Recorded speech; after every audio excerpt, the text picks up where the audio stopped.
آش گوجه یکی از خوشمزه ترین و مقوی ترین آش هایی هستش که میتونید توی فصل پاییز و زمستون درستش کنید. این آش خوشمزه به نظرتون مال کدوم شهر از ایرانه؟ برای درست کردنش پیازها رو تفت میدیم سبک و طلایی که شد، بلغور خیس خورده، برنج خیس خورده رو بهش اضافه میکنیم.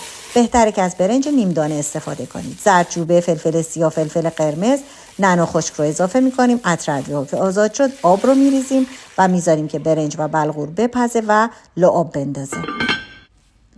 ببینید کاملا لعاب انداخته، بهش آب قلم، سبزی آش که بهتره از سبزی تازه استفاده کنید چون عطر بیشتری رو داره.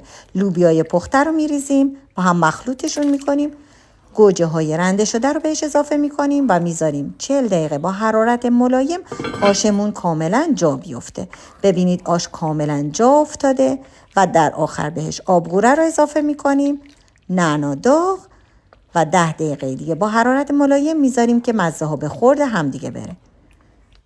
و بعد از 10 دقیقه آش خوشمزه ما آماده است.